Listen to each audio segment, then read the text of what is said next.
Fala, meu aluno, fala, minha aluna, seja bem-vindo aqui à nossa live, né, de resolução de exercícios para o concurso dos Correios, focando aqui na matéria de conhecimentos gerais. É um prazer estar aqui com todos vocês nessa nossa quinta-feira à noite, né, para a gente trabalhar essas questões aqui. Lembrando, né, você já está de posse com o material, eu separei questões abordando praticamente quase todos os tópicos do nosso edital, com exceção de dois, né, que é o espaço agrário do Brasil, que eu não trouxe nessa nossa live, a gente debate ali outros assuntos, tá bom? Lembrando, né, que o nosso curso, aqui em parceria com a professora Virginia, com o Tiagão e com a tia Teté, né, nós já temos todas essas lives aí, todas essas aulas gravadas para você, beleza? Então corre, né, aproveita e lembrando que também teremos, né, nossos alunos aí de resolução, de revisão, né, para esse nosso concurso, fique atento aí às datas, beleza? Então, meus queridos, sem perder tanto tempo, né? Porque o nosso foco aqui é fazer questão, né? Tá todo mundo já cansado, né? Quer pegar o máximo de informações possíveis já nessa reta final, né? Faltam menos de um mês aí para o concurso. Então vamos lá, tá? No teu material, resolução de exercícios, conhecimentos gerais. Aqui o canal do YouTube do professor, caso você queira seguir, né? Me ajuda bastante. Vou lembrando que você, para seguir, não paga nada, é só seguir lá, ativar o sininho, acompanhar as aulas. Isso aqui é para você, totalmente gratuito, né? Os vídeos e também as nossas redes sociais para você seguir, tirar suas dúvidas, acompanhar os stories, né? Que eu fico soltando dicas de atualidades, dicas, né? Focados para o teu concurso, beleza, meu aluno? Então, sem mais enrolação, bora aqui para a nossa primeira questão, para trabalhar um tópico relacionado aos elementos do mapa, tópico 1 do nosso edital, beleza? É sempre bom nós batermos nessa tecla. Pode parecer um assunto fácil, tranquilo, mas nossa banca pode, né, explorar diversas searas nesse conteúdo que a gente vai ver agora. Então, meu aluno, pega aí, ó, primeira questão. O elemento do mapa que é responsável pela relação entre a distância real da superfície e a área cartografada é chamada corretamente que? Lembrando, no nosso edital tem lá, né, elementos do mapa. E quando nós falamos sobre elementos do mapa, meu aluno, eu quero chamar sua atenção que vão existir quatro elementos principais, tá bom? Professor, quantos mesmo? Quatro, lembra? Quatro. É ele o título, né, onde vai trazer a informação principal, né, o que é que esse mapa está dizendo para nós, está nos trazendo de informação, se é sobre os biomas do Brasil, se é sobre a população brasileira, se é sobre aonde você vai, né, trabalhar, enfim, é um título do mapa, é um nome, a informação principal desse mapa, beleza? Na sequência, meu aluno, nós temos a legenda. É a legenda que vai nos dizer, vai nos traduzir o que é que aqueles símbolos contidos no mapa estão nos dizendo. Por exemplo, você pega um mapa do Brasil, aí você vê lá, né, onde tem um portezinho mais ou menos assim, ó, portezinho mais ou menos assim, né? Aí você vê depois, no mapa desse Brasil, tem esse poste, aí depois você vê, por exemplo, aqui uma indústriazinha bem aqui, ó, né? Uma casinha com fogo. Aí você vai lá na legenda e vai ver que onde tem esse desenhozinho, esse poste, é uma geração de energia eólica. Bem aqui nessa indústriazinha soltando fumaça, é uma geração de energia a partir das termoelétricas, né? A legenda ela vai traduzir para a gente o que é que esses símbolos estão querendo nos dizer, beleza? Na sequência, meu aluno, deixa eu apagar isso aqui. Na sequência, nós iremos ter as orientações. E quando nós falamos sobre orientação, chamar sua atenção que a nossa banca está nos querendo, né, exigir de conhecimento a rosa dos ventos, que vai trazer aqueles pontos, tanto cardeais, colaterais, como subcolaterais, beleza? Em que os cardeais nós temos o norte, sul, leste, oeste, com aqueles sinônimos que eu quero que você lembre. Norte, setentrional boreal, sul, meridional e austral, leste, oriente, ou nascente, né? Enfim, porque o sol nasce no leste, né? E o oeste, a porção ocidental, oriente ou poente, porque o sol se põe no oeste, beleza? Então pega o bizu aqui, ó. E meu aluno, talvez o mais importante, porque tem muitas questões mesmo disso aqui, é a escala, em que esse elemento ele vai nos trazer, né, de informação a proporção, aquele cálculo matemático de relação entre o tamanho no mapa e o tamanho na vida real, beleza? E lembremos nós, irmãos, que temos, meu aluno, ó, me engasguei, perdão, live é assim mesmo, né? Tô ao vivo, tudo pode acontecer, né? Inclusive nada, né? Então, meu aluno, ó, lembrando que escala, né, tem a do tipo gráfica, né? E a escala, que aqui sim tem muitos detalhes, né? Que é a escala numérica, beleza? É a escala numérica. Aí vamos lembrar, fazer aquele nosso TBT. Vou colocar aqui dois exemplos, a escala A e a escala B, certo? Na escala A, vou colocar aqui uma escala de 1 para 1000, e aqui na escala B eu vou colocar a escala de 1 para 100 mil. Professor, o que é que esses números querem me dizer? Meu aluno, isso aqui é em centímetros. A nossa banca nem precisa colocar, porque você tem que saber que isso aqui está em centímetros. A essa altura do campeonato, né, com as aulas já vistas, eu aconselho você, né, a ver as aulas, adquirir o nosso curso de modéstia à parte, está muito bom. Né? Lá eu falo, né, que a conversão aqui é em centímetros, tem que estar na mesma unidade numérica, centímetros. Na gráfica não precisa dessa rigidez. Na gráfica não precisa. Já na numérica, aqui sim, tá bom? Centímetros e sempre um, beleza? Então, ó, aqui significa que a cada 1 centímetro nesse meu mapa, eu vou ter 1000 centímetros na minha vida real. E eu estou aparecendo aí, né? Deixa eu sumir. E aqui significa que a cada 1 centímetro no meu mapa, eu terei 100.000 centímetros na minha vida real. Show de bola? Tranquilo? E, meu aluno, eu lhe pergunto, qual escala vai apresentar ou vai ser maior? Melhor falando, né? Vou formular aqui a pergunta direitinho. Eu lhe pergunto, qual dessas duas é a maior escala? Aí você fala para mim, professor, a escala B, ela é 100 mil. 100 mil é maior que 1000, né? Pela matemática. Então a escala B vai ser maior. Meu aluno, minha aluna, nessa nossa livezinha aqui agora, cuidado, tá bom? Guarde no seu coração. Guarde, mas professor, meu coração está frio, está ferido, estou sofrendo de amor. Não, não vale a pena não. Quando você vai passar no concurso, você compra quem você quiser. Não sofra agora não. Vamos sofrer, né? Aqui estudando que é melhor, não é verdade? Então é o seguinte, ó. Guarde seu coraçãozinho frio, chateado. Mas professor, eu estou bem, graças a Deus. Então, bendito seja Deus. Mas guarde seu coração, seja ele como for. Tamanho da escala. Repetindo, quando a questão perguntar qual escala é maior, qual escala vai ter maior tamanho, tamanho de escala tem a ver com nível de detalhe. Repetindo, tamanho da escala tem a ver com nível de detalhe, beleza?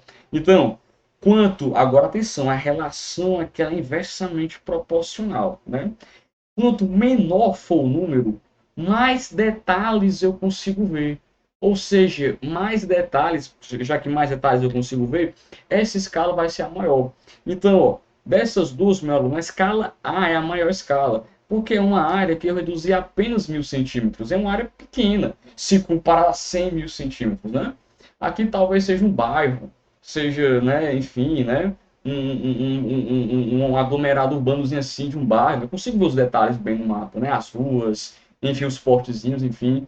Já 100.000 centímetros, cara, é uma área muito grande. Eu não consigo ter tantos detalhes, é verdade? Então, cuidado. O tamanho da escala tem a ver com o nível de detalhe. Quanto maior for o número, menor vai ser o detalhe, logo menor vai ser a escala. Beleza? Show de bola? Então pega o bizu. E aqui, meu aluno, ele é responsável pela relação entre a distância real e a área cartografada, como nós acabamos de ver, gabarito item vai ser a escala, beleza?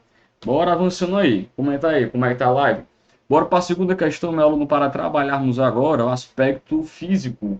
Climas do Brasil. Lembremos nós, irmãos, também, que o Brasil, né, ele é um país grande, país de proporções continentais, né? E a posição latitudinal do Brasil, né, onde nós estamos inseridos, né, dentro do mundo, nós estamos inseridos na zona intertropical. Pessoal, o que é a zona intertropical? Vou botar para cá. Tá aqui a terrinha. Nós temos aqueles paralelos que essa altura do campeonato a gente já deve saber.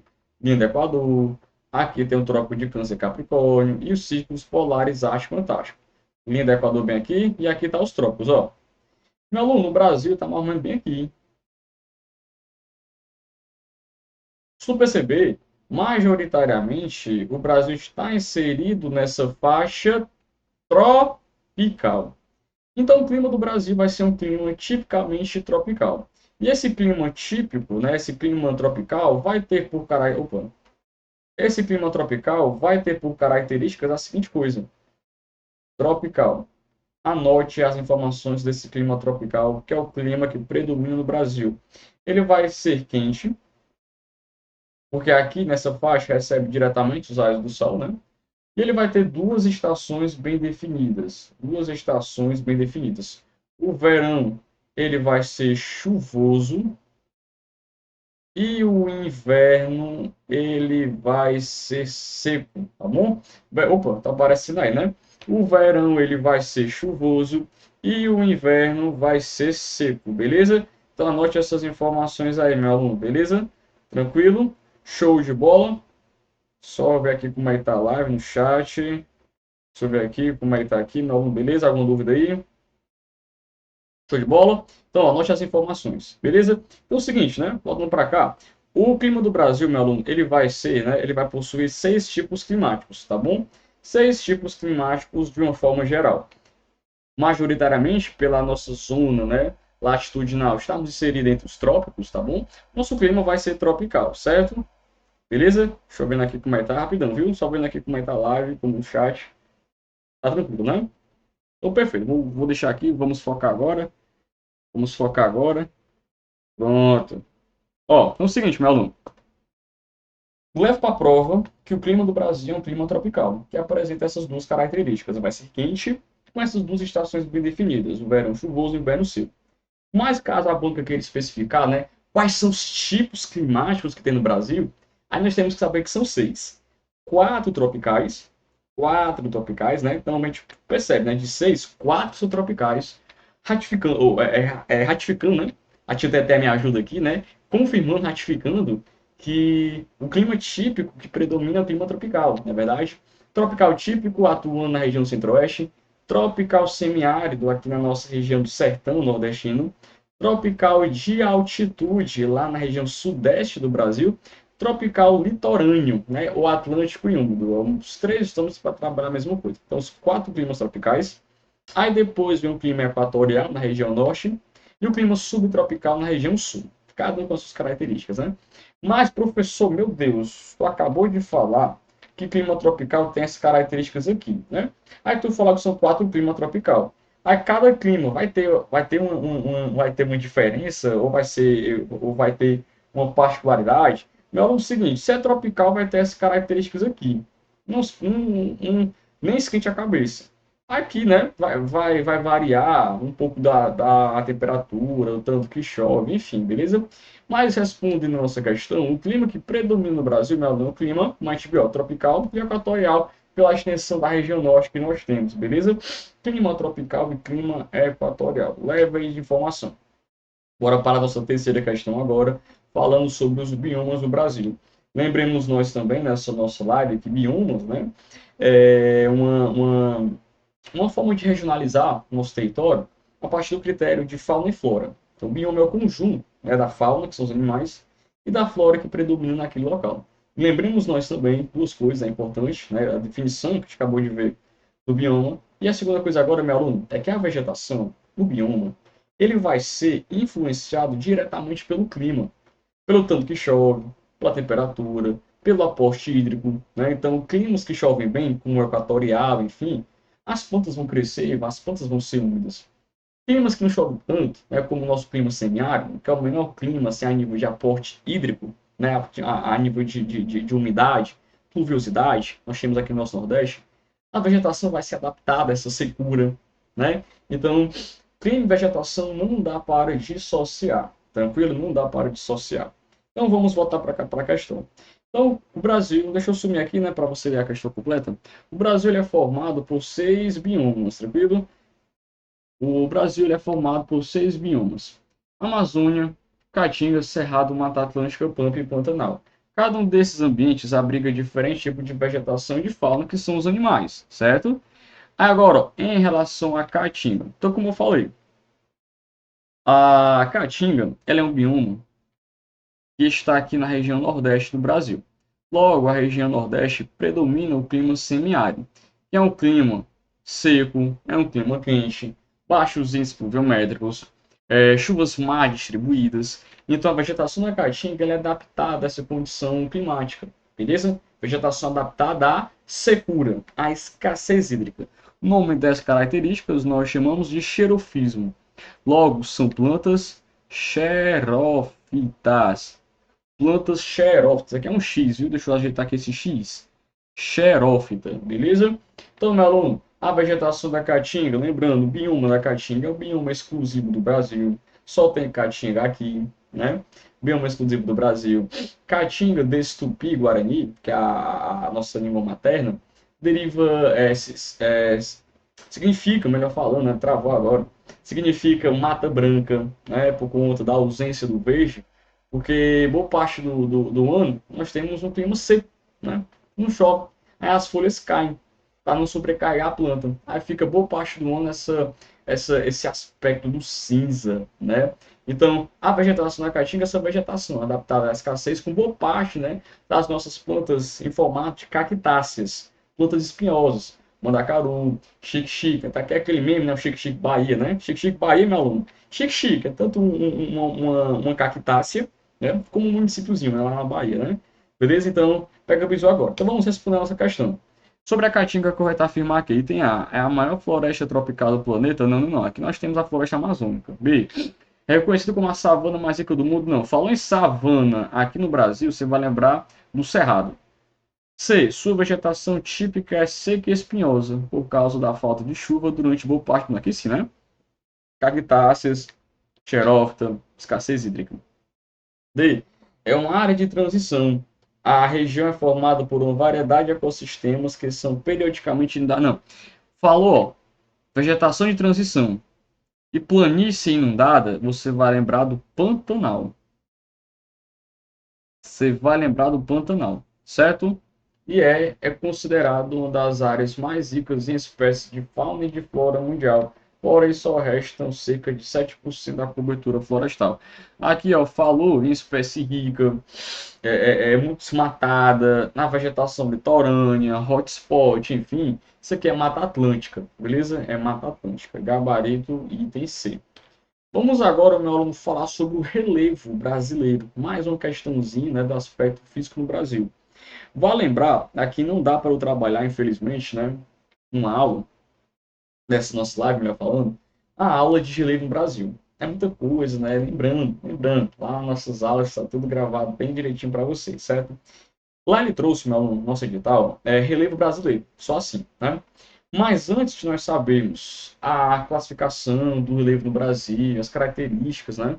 Nós precisamos entender um pouco da nossa estrutura geológica, certo? Que é a base, né? Rochosa, composição interna, tá bom? Placa tectônica, enfim. Agora, no Brasil, ele apresenta duas estruturas geológicas, escudos cristalinos e bacias sedimentares. A terceira, né? Porque no mundo, olha como geologia é fácil. O pessoal tem medo da geografia, né? Tem um trauma da nossa escola, né? É porque lá talvez não faça tanto sentido para você, né? Enfim, né? Agora você está aqui, estou tentando trazer de forma simples, objetiva, didática, né? Isso aqui faz sentido porque você quer passar no concurso. E olha como é fácil. Quando nós falamos sobre geologia, que é a composição interna da rocha da Terra, né? Eu quero chamar a sua atenção que quando falamos sobre estruturas geológicas, que é a nossa base rochosa, olha como é fácil. No mundo todo só tem três. Só tem três no mundo todo.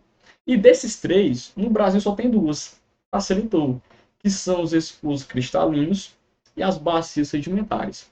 A terceira, que é o dobramento moderno, que forma montanhas, nós não temos no Brasil. Então, meu aluno, ó, é correto afirmar que no Brasil nós não temos montanhas? Correto. Então, nós já descartamos o item A e o item A, o item C e o item D. Porque no Brasil não tem montanhas? Porque a nossa estrutura geológica é uma estrutura geológica estável. Nós estamos no meio da placa sul-americana. Zonas, né, de grande intensidade sísmica, grandes tremores de terra, que formam relevos assim, né, são nos limites de placas, como a gente tem aqui na Cordilheira dos Andes, né? O choque formou a grande cordilheira, que é a cadeia de montanhas, tá bom? Lembrando, não estou dizendo que no Brasil não tem terremoto. Tem sim, claro que tem. Aqui agora o Ceará teve, né? Maracanaú registrou terremoto, tremor de terra. O que eu estou falando é que não tem tanta atividade sísmica, né? Intensidade, quanto os limites de placa. Então é o seguinte, a nossa estrutura geológica é uma estrutura geológica estável, mas ela é antiga. Se ela é mais antiga, ela passou por mais processos erosivos, desgastou mais. Se desgastou mais, é porque também o relevo foi sendo rebaixado. Era assim, desgastou até ficar assim. Então, ó, pela nossa estrutura geológica ser estável, nós não temos montanhas, e por ser antiga, os nossos relevos são rebaixados, beleza? Tá bom? Então, predomina no Brasil relevos baixos, modestos, né? Altitude moderada. Tanto que o ponto mais alto do Brasil é o Pico da Neblina, lá na Amazonas. Tá bom, meu aluno? E quando nós falamos em relevo no Brasil, é que a nossa banca quer chamar para a gente, eu aconselho você a estudar a classificação dos relevos no Brasil, que eu trouxe justamente essa questão. Que ao longo, né, dos estudos sobre relevo no Brasil, 3 professores classificaram o nosso relevo. E a questão ela quer saber duas, né, dessas classificações. E a primeira foi do professor Haroldo de Azevedo, e depois, né, na década de 60 para 70, foi o professor Aziz Nassib Abissab. Ele classificou, meu aluno, esses dois, né, ambos aí, classificaram o relevo no Brasil em planaltos e planícies. Mas o critério aqui é o critério diferenciado, tá bom? Ó, para o Haroldo, no Brasil, né, claro, como a gente já respondeu, tinha planalto e planície. Já o Abissab, sabe, também, né, cara, continua tendo planaltos e continua a ter planície. Deixa eu sair aqui um pouquinho. Só que o critério aqui para determinar o que é um planalto e o que é planície é diferente. Aqui é o critério altimétrico. Se lá na década de 40, né, o relevo lá superasse os 200 metros, aí sim, né, o planalto, se fosse até os 200, aí seria a planície, certo? Aqui no Abissab é um critério de erosão e deposição. Erosão e deposição, certo? Se o relevo predominasse a erosão, aqui seria o planalto. Se aqui predominasse a deposição dos sedimentos, seria a planície, certo? Só que essa aqui, meu aluno, não é atual não. A nossa atual é do professor Jurandir Royce, lá na década de 80 para a década de 90. Ele pega um bem bolado, né? Ele faz a junção das duas classificações e traz a nova classificação do relevo no Brasil, em planalto, planície e depressão, certo? Lembrando que no Brasil, né, para o professor Jurandir Royce, essa que nós utilizamos hoje, essa que você deve levar para a sua prova, no Brasil predominam planaltos e depressões. Repetindo, no Brasil predominam planaltos e depressões, porque ele trouxe, o Jurandir Royce, 28 unidades de relevo. 11 planaltos, 6 planícies e 11 depressões. Então, predomina aí planalto e depressão, tá bom? Então, leve para a sua prova essas informações. Gabarito de entender. Bora para mais uma questãozinha para falar sobre bacias hidrográficas no Brasil.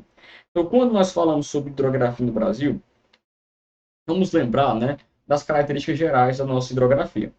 No Brasil predominam rios, né, o Brasil, perdão, tem muitos rios, e sim predominam rios, agora sim, de planaltos, certo? No Brasil tem muitos rios, meu aluno, e boa parte desses rios são rios de planalto, tá bom? Isso vai gerar um grande aproveitamento para o setor hidrelétrico. Então, chamar sua atenção lá nas nossas aulas, né? Tá tudo gravadinho, bem direitinho, em que bacia vai ter tal usina hidrelétrica, beleza? Então, lá tá bem direitinho, tá bom? Então, lembra, nós temos muitos rios e rios de planalto. Isso vai gerar um grande aproveitamento para o setor hidrelétrico. No Brasil predominam foz e estuário, e o rio termina como um canal-sol. Os nossos rios caminham para o oceano, caminham para fora. Por isso que o nosso padrão de drenagem é uma drenagem exorreica, beleza? Nós também temos, né, uma hidrografia predominante de rios abastecidos a partir do regime pluvial, que é abastecimento dos rios a partir da chuva, tranquilo? E nós temos de bacias hidrográficas no sentido geral, 12. Temos 12 bacias hidrográficas no Brasil. Bacia do Atlântico Nordeste Oriental, Bacia do Atlântico Nordeste Ocidental, Bacia do Atlântico Leste, Bacia do Atlântico Sudeste, Bacia do Atlântico Sul, Bacia do Paraná, Bacia do Paraguai, Bacia do Uruguai, Bacia Amazônica, Bacia do Tocantins Araguaia, Bacia do Parnaíba e Bacia do São Francisco. As 12 bacias hidrográficas que nós temos.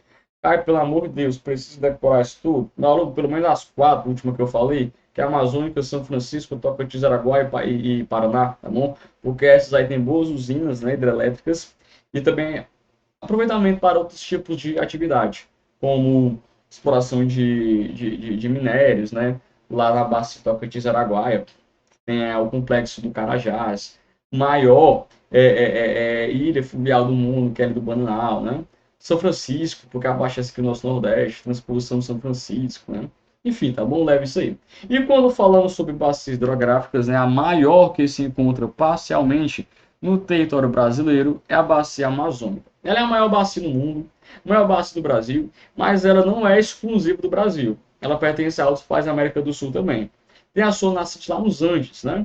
A partir do regime nival, que é o derretimento do gelo. Ele nasce no Amazonas, a partir do derretimento do gelo, aí chega no Brasil aqui, né? A partir do Rio Negro e Solimões, e vai ser abastecido pela chuva aqui no Brasil, certo? Tá bom? Agora, a maior bacia exclusiva do território brasileiro, nós temos a bacia do Tocantins-Araguaia.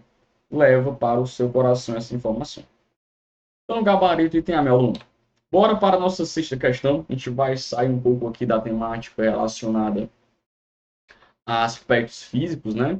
E vamos entrar agora no aspecto relacionado à população. Vamos pegar a bizu de algumas tendências atuais, né, da população brasileira. Nosso IBGE trouxe de informações, né, a partir da divulgação do novo censo. Beleza? Vamos lá. Sexta questão. Quando se consideram os princípios básicos da população brasileira, é correto afirmar que o Brasil é um país populoso e pouco povoado. Isso ocorre em função de quê? É o seguinte: o Brasil ser populoso significa que a nossa população absoluta ela é grande. De acordo com o novo censo, o Brasil tem uma população de 203 milhões de habitantes. É muito grande, cara. Por isso que nós somos um país populoso. A nossa população absoluta ela é muito grande, mas nós somos pouco povoados. Isso significa que a nossa densidade demográfica é baixa. A população relativa no Brasil é baixa. Isso significa também que a nossa população ela está má distribuída no nosso território. O Brasil, cara, como te falei, é um país grande, mas não é muito por conta disso, não. Tá querendo desenhar nosso Brasil? Só tentar mesmo, né? Não nasci com dotes tão artísticos. Ó, vamos supor, meu aluno, que aqui seja o Brasil, certo? Vamos supor que aqui é o Brasil. Seguinte, a nossa ocupação, e aqui já entra também um tópico, né, lá do nosso edital, a formação do território brasileiro, ela começou aqui do nosso litoral nordestino, né? E aqui foram desenvolvendo algumas atividades importantes, como a cana-de-açúcar. Posteriormente, desceu para a região sudeste para a exploração do ouro, minerais, café. Depois veio a nossa industrialização, né, aqui tanto na região sudeste e sul. E, meu aluno, aí tu percebe que, pelo processo histórico de formação e ocupação do território, e as atividades econômicas de pelo menos século XIX para cá, foram concentradas todas nas zonas do Nordeste, Sudeste e Sul. Por isso que nós temos a maior parte da população brasileira concentrada aqui, cara. A região Norte e Centro-Oeste foram tardiamente ocupadas, né? A região Centro-Oeste hoje é muito desenvolvida pela questão lá do agronegócio, né? Enfim, exploração da soja. E a região Norte tem essa ocupação tardia. Então, boa parte da população brasileira está concentrada aqui. Por isso que a nossa população está mal distribuída. Não é todo mundo ocupando bem direitinho, não. Beleza? Show de bola? Então, voltando para cá, ó. Isso acontece por conta de quê? nós encontramos como gabarito o item B de bola, a grande população absoluta e a má distribuição da população pelo nosso território. Mas vale a pena a gente também comentar nessa nossa live, né? Trazer algumas informações atualizadas para você. De acordo com o censo, né, trouxe para você, né, a nossa população atualizada, mas esse censo também, meu aluno, trouxe duas informações interessantes para nós, né, quando falamos sobre tendências da população no Brasil. O Brasil é um país hoje que vive um ritmo de desaceleração demográfica. A nossa população está reduzindo os índices de fecundidade e natalidade por conta da urbanização, inserção da mulher no mercado de trabalho, planejamento familiar, uso de métodos contraceptivos, né? Por exemplo, eu não tenho filho porque eu jogo LOL, né? Jogo LOL, o melhor método anticonceptivo, né? Jogar LOL, né? né? Mas brincadeiras à parte, ó. Essa é a tendência atual do Brasil, não é verdade? Então, tudo isso são fatores que reduzem a natalidade, né? Então, o Brasil vive essa tendência. E ao mesmo tempo, nós, né, estamos, por incrível que pareça, pode não ter chegado para mim e para você, estamos melhorando a qualidade de vida. Isso está fazendo com que o Brasil esteja envelhecendo. Temos mais idosos, né? A expectativa de vida está aumentando. Então, esse novo censo fala o quê?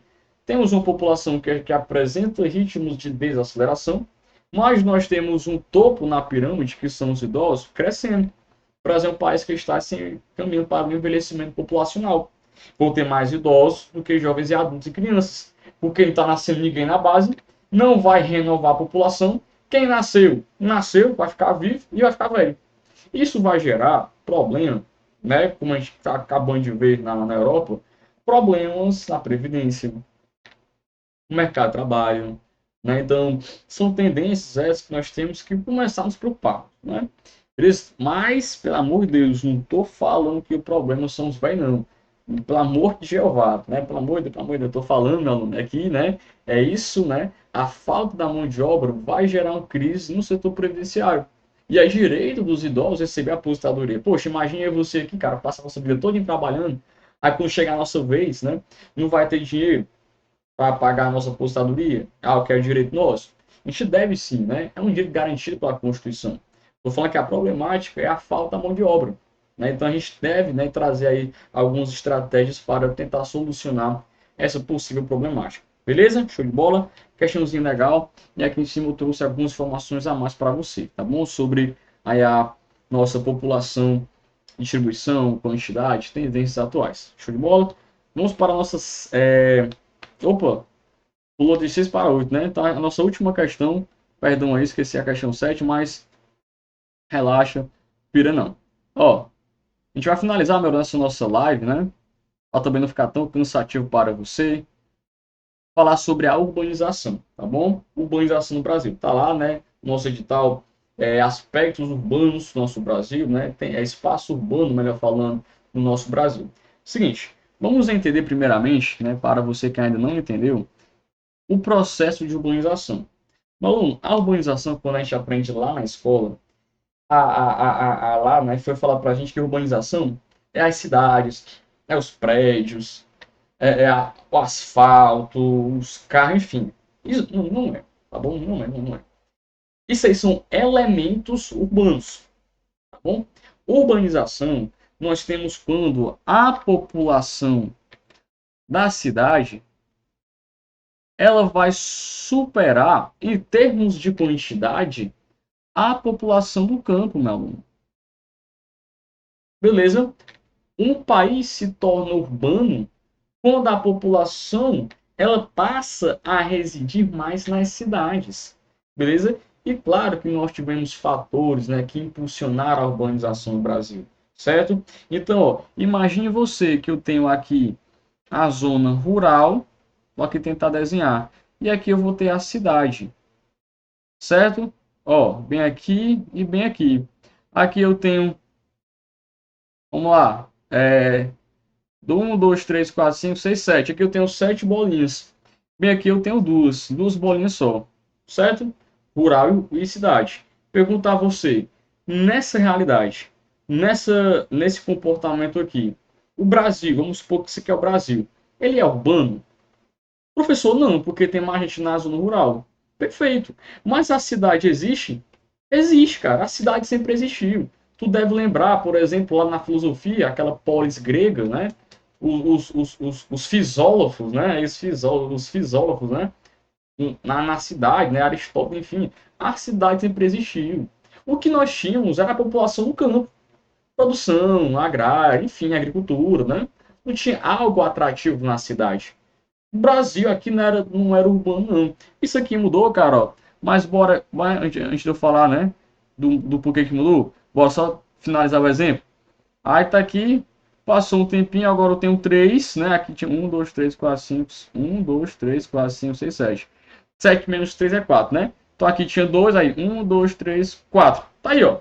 Agora eu tenho mais gente na cidade. Isso aqui é urbanização.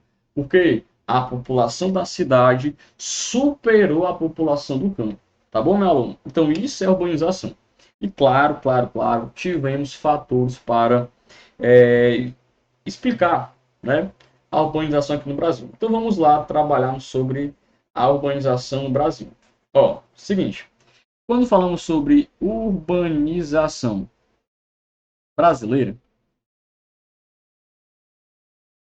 lembre-se que o Brasil se urbanizou, ou seja, a população da cidade superou o campo na década de 70. Década de 70.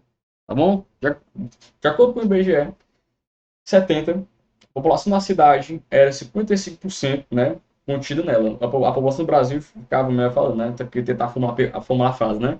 55% da população do Brasil estava morando na cidade. Agora sim. E 45% no campo. Aí superou a cidade, urbanização, tá bom? Fatores, meu aluno, que explicaram a urbanização no Brasil foi a indústria, que é um fator atrativo, né? Ela atrai a população do campo para a cidade para poder arrumar emprego. E a mecanização no campo, isso aqui gerou um êxodo rural. Êxodo rural. Certo? A galera foi expulsa do campo porque perdeu emprego lá, né? Aí veio para a cidade. Aí se saiu gente do campo e foi para a cidade, é porque diminuiu gente no campo e aumentou na cidade. Aí o Brasil se urbanizou, né? Só que isso aqui, cara, gerou problemas como uma urbanização no Brasil desordenada. Porque a nossa urbanização foi rápida. Isso aqui aconteceu de forma muito rápida e a cidade não conseguiu organizar. Gerou problemas como a segregação socioespacial, a periferização, a favelização, né? Que são aquelas moradias construídas em locais inadequados, como em costa de morros, margem de rios, nos mangues, né? Enfim, então isso aqui, meu aluno, são as características da nossa urbanização, beleza? Logo, o nosso gabarito é o item A de I love you, A de Ice Kids, beleza? Show de bola? Tranquilo? Então, meu aluno, aqui nós vamos finalizar essa nossa live, né? Obrigadão aí, comenta aí como é que foi, né? Marca aí o professor, ajuda demais a gente, né, cara? Nosso trabalho, indo lá seguindo, compartilhando, né? Porque ajuda a gente a continuar esse projeto, né? Trazendo aqui, ó, esse nosso Live à Noite totalmente gratuita para você, né? Então ajuda bastante a gente, né? Então, espero que vocês tenham gostado, de verdade. Estou torcendo pela aprovação de vocês. Quero muito que vocês sejam aprovados, tá bom? Espero que tenha ficado claro esse conteúdo que pode parecer muita coisa, né? Mas tentei trazer de forma simples, de forma objetiva e didática, né? Que essa é a minha missão aqui para vocês, que é tentar desmistificar essa matéria, tentando trazer todas as características importantes, né? Sem pecar pelo o excesso, trazer as informações bem direitinho para você, de forma simples, tá bom, meu aluno? Então, espero que você tenha entendido, gostado. Fique com Deus, boa noite. Fala comigo lá, em eventual dúvida, que tô aqui na torcida, tá bom? Nós aqui, né, Sr. Virginia, Thiagão e a tia Teté, né, tia Leide, nós estamos aqui para ajudar vocês, beleza? Então, beijo, fiquem com Deus, forte abraço e até a próxima.